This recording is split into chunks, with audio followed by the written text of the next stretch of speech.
Welcome, welcome. Is the world famous? Yeah, I said it in my Mr. Magic's voice. It's world famous swag in the morning. I'm your brother Prince Cree. In your house. And my next guest that's going to come on, he's going to tell you there's value in your house, whether in your body, whether it's in your mind, to activate your gifts, because God has given us all a gift and a calling without repentance. So by further ado, put your hands together for my guest.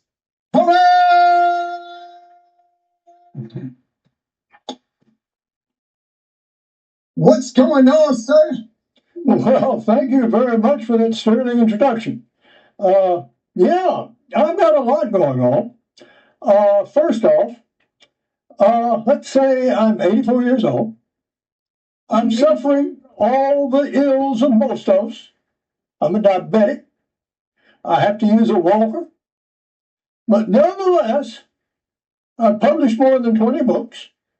I have done screenplays, and I'm participating in film festivals because that's what I want to do.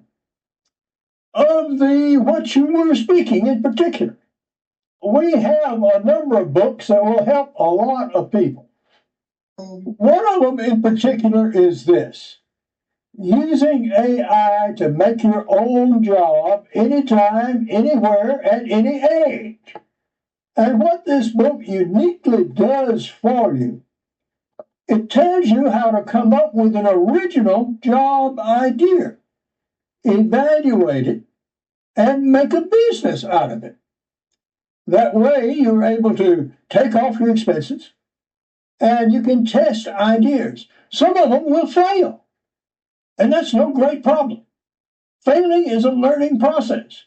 If you don't fail, you're probably not trying, and you're probably not learning very much. So go ahead, take your business idea, see if it works, give it a whirl, turn it around, try it, and see if you can come up with an original idea that nobody else has, that is of value to other people. Now, in the meantime, you might have to raise some money. Okay, eBay sales is a nice way to do that. And guess what? You can make money by selling on eBay for other people. You take 50%, they get 50%, and you can make a nice little living out of your own house selling other people's merchandise that you do not have to purchase. It's a way for easy, quick money.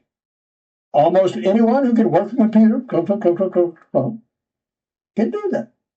Hey, Hovey, let me just stop real quick. Sure. You said, when you mentioned your age, right? So it dawned on me real quick right away, and this is what I'm going to say to the listeners, right? What are your excuses?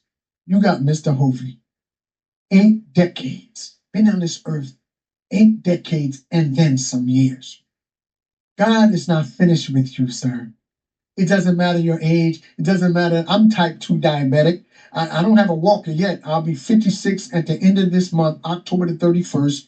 Give myself some hand, Clever. If God get me there, I'll be like Hovey, closer to 80. My dad passed away at 87 years old and always said to my dad, Dad, what is it that you didn't do? He said, I did everything. He followed his dreams. He was there and he was a deacon. He was fixing stuff. He operated with his hands. So my question to you, how do you manage to get all of this stuff processed even in your latter years? It is amazing what you can get done if you do not watch TV. That is the greatest time waster in the world. I own a TV. If I want to see a movie, I write about movies. I write screenplays. I study movies. But watching TV? No. Besides, what you get on the TV channels these days is nothing but gloom and doom and misery. A person can't take that all day, every day, all their lives and expect to have a healthy mental attitude. You see that exercise machine on the back? I see it. When I get up in the morning, I start my day at 2 o'clock. 2 o'clock in the morning. 2 a.m. Hove? 2 a.m. I do a half an hour of exercise on that machine every day. All right. You motivated me. Then, when news time comes on, that's when I listen. I would oftentimes work starting at 2 o'clock. Mm-hmm. Then, when news is on, starting at 5 o'clock or so, I listen to that for 30 minutes whilst I do my exercise. Okay. That's my news intake. Listen to NPR. Then I don't bother with television for the rest of the day. If I want to see a film, I'll just look it up online or get it on YouTube, and I'll see it there. And the second part of my book, significantly, is how to start your own business in the United States. I tell you how to do that. And you can do it from your own house. I tell you how to do it, particularly for the state of Georgia. I did patents. I actually made my own job position with an international company. I was an information scientist. Oh, okay. I coined that term. I made that job. I made that work. And I worked internationally. I learned about patents, trademarks, domains, described these extensively. I tell you how to get a name that works. Don't just choose any name, but choose a significant name. I tell you how to do that one. Tell you how to raise money on Kickstarter for worthy projects or GoFundMe. Okay. I think they set me up because they know I'm an author and I'm a baby in the author category, and you can be of help to me, Hovey. And so, no, continue. The stage is yours. All right. It's like it's your birthday. So, then, once you have your idea and you start your business, then guess what? You can take off your expenses. You can have a part of your house as your business location. You can take off that. That's what I'm in. I'm in my library. It's the old kitchen of my plantation home. And so I turned it into a library. To do that, you have to do several things. You have to ship products. You have to make products. I do all of those things here. Nowadays, perhaps what you're selling is not product. It could be, but perhaps it's not. Then in concluding part of the book, I tell you how to physically write a book. I tell you how to do it. Right now, the book I'm editing is set in Siberia. I spent decades in Alaska. I know the Arctic. I know what the Arctic's like. And I'm using AI to get locations and information about Siberia so I can write about it realistically. Of course, some things are made up. Oh, this is a novel after all. Not everything is absolutely factual, not meant to be. But it made for a gripping tale with a lot of reality set in modern day. And it's called Petrov's Escape. And I was reading your bio, yeah. And it will be out in a bit. And I don't have a picture of the cover, unfortunately, although it's among my YouTube videos. If you go to the Hovey Smith channel, you'll find it. I'm going to subscribe. And if you want to, I have 1,100 other videos, including one posted just today. Again, it's amazing what you can get done if you don't watch television. That is something. You know, Hovey, when I'm an author as well. I have written 3 books: a children's book on bullying, and then my first nonfiction book on mental health about my life growing up in the housing projects in Paterson, New Jersey. And then my 3rd book is called Breaking the Curse: From the Pit to the Purpose. Everything is centered around mental health and mental wellness, right? And one of the things I do, and I write songs, and I am proud of to see I have a brother that did songs with Bruce Hornsby, that's in major platinum groups, performing in Canada, all over the world with his group, songwriters, and myself as a songwriter. One of the things I do in the process, which I can agree with you, is that when I'm writing, I don't listen to the radio. When I'm writing plays or whatever I'm going to do, I don't watch stuff because I want to zero out and tap into the frequency that God has given me to apply it. Because sometimes you can allow these things to dictate. That's why I mentioned Napoleon Hill with Think and Grow Rich. One of the things Napoleon Hill speaks about is that stop reading newspaper and listening to family members because they can deter you from your accomplishment.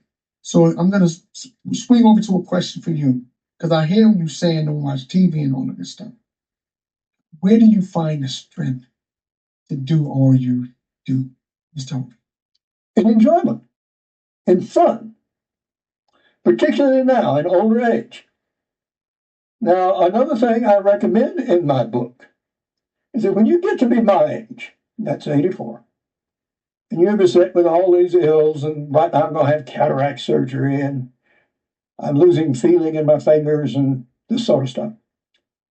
Choose something particularly that you always wanted to do, and maybe never ever had time for it before. And for me, that's a screenplay writing. There's nothing less likely to happen than have a screenplay actually produced into a movie. The chances are generally stated to be 1 in 100,000. When I go to competition in Austin, my one screenplay is competing against 10,500 others. So that gives you an idea of the odds. First off, you have to write a very good screenplay for it to possibly make it. An excellent screenplay, an outstanding screenplay. Then you have to publicize the Blazers item. Writing the screenplay, even at long odds, it gives, if it comes to pass, a very considerable payout. And if a person options one of my books, then they get the rights to the book and they produce what is called a production screenplay. Mine is a spec script. And a spec script just outlines the bare bones of the screenplay. Whereas a production screenplay considers cost. How much is this thing going to cost to make? How many places am I going to go to make it? All of this kind of good stuff. And so I just submitted and wrote up a pitch deck, which will be presented here at the festival. And that pitch deck, you can see it. It's actually online right now on my site. And you can see what it is. The movie, Petrov's Escape, of my forthcoming novel, if it was done in the manner of Maverick Top Gun, that would cost $500 million to produce a movie. Right. Not possible. Hey, let me ask you, where are you from? Let's tell people a little bit about you. I know you went to the University of Georgia, am I correct? Okay. Who's Hovey Smith? Okay, I was born here in Savannah, Georgia. And I am, or was, until yesterday, a professional geologist. I just decided not to renew my practice because I'm not able to get out near as much as I used to. And I went to school at University of Georgia first, then went to the University of Alaska, got my master's there. I pulled 2.5 years of service in Alaska as a combat engineer officer. And so we roamed all over Alaska, including all the way out to the Brooks Range. And what part I didn't cover while I was in the military, I did whilst I was working for industry. And at the end of the season, I would camp out alone and stay there and duck hunt. Well, one time they got me in real trouble because we had what was the equivalent of a typhoon come through. In fact, it turned over my guide's float plane and flooded the area completely that I was hunting. Well, I could see this mess was coming. So I hiked out of that floodplain off of the flats and got out in some big timber and put my little tent up there and tarp and sheltered there and rode out the storm. The guide was 3 days late in picking me up because he had to get his plane running. He came, I saw him, so we trudged out there with on our stuff and our game and our geese. So that was one of my interesting hunts. Another time, and this was with the military, we went all the way out to the end of the Aleutians, to Shimei Island, where Petrov's Escape is actually partially based. So I had a chance to see that location and write the screenplay about it. We also, in Petrov's Escape, we resurrect an ancient B-36 bomber that was made in 1955. No such exists anymore. There's not even a wing left. And in the movie to be built, that set will have to be made. But we have good footage. There was a movie starring Jimmy Stewart called Strategic Air Command, where we actually have interior shots. And those are shown in that pitch deck that I put together that you can see. And I'm excited for the pitch. That when the film festival, they have the pitch tent and all of those things, man. Ovi, you were motivating me as a screenplay writer myself, as an author. Just listening to you, wealth of wisdom. And it's very inspiring, I believe, because not only because of the age, because I can still hear the enthusiasm and the passion in the tone of your voice when you're speaking to these things. And it's just kind of like motivating me. This is why I love podcasting. This is why I love to speak to people, to learn, and to be a sponge, and to be the clay. And I can allow you to mold me and then still be a pen that can write my own stories as well. I'm going to ask you, we got a little background on you. What truly motivates you? Like when you get up, you got 2 a.m., you're working on your elliptical, your bike thing, you're riding it, getting your cardio right, getting your heart right, and everything. What else motivates Hovey Smith? What is it that to say? What sparks you? What gets you going? What is that thing, Hovey? Is it one thing, 2 things, 3 things? What motivates Hovey to do what you do? There is one thing that I have as a maxim, and that is finish what you start. I get real pleasure out of finishing things I start. And so once you start it, good, bad, or indifferent, finish it. If it's a terrible screenplay, you can make it better. Because the screenplay is not finished until the movie is made. So go ahead and write your screenplay, write your book, do whatever it is. You can revise it.